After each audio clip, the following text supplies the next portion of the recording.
Praise lord ప్రభువైన యేసుక్రీస్తు నామములో మీ అందరికీ నా శుభాలు. యెహోషువ నాయకత్వం తర్వాత ఇశ్రాయేలు ప్రజలు కనానీయుల మీదకి యుద్ధానికి తమలో ఎవరు ముందు వెళ్ళాలని దేవునికి ప్రార్థన చేసినప్పుడు యెహోవా దేవుడు యోధా వంశస్థులు వెళ్ళమన్నప్పుడు యోధా వారు వెళ్లి కనానీయులను అందరినీ హతం చేసి పారిపోతున్న అదోని బెజకు పట్టుకొని తన కాళ్ళు చేతులకున్న బట్టలు వేలు కోసినప్పుడు అదోని బెజకు ఒకప్పుడు తన కింద ఉన్న 70 మంది రాజుల కాళ్ళు చేతులకున్న బట్టల వేలు కోసిన సంగతి జ్ఞాపకం చేసుకొని ఇలాగంటాడు, న్యాయాధిపతులు 1:7, నేను చేసినట్లే దేవుడు నాకు ప్రతిఫలం ఇచ్చాడు.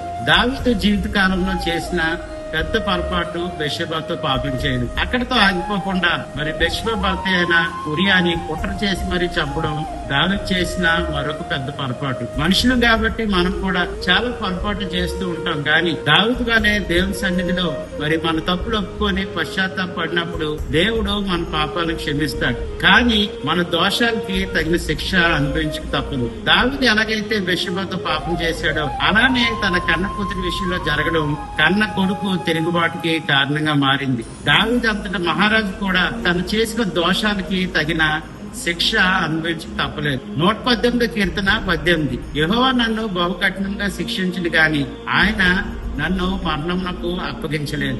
మీరు కూడా చేసిన తప్పులు దావీదు వలె దేవుని సన్నిధిలో ఒప్పుకొని పశ్చాత్తాపడినట్లయితే చేసిన దోషాలకు తగిన శిక్ష ఉన్న నిత్య తీర్పు నుండి తప్పక తప్పించబడతారు.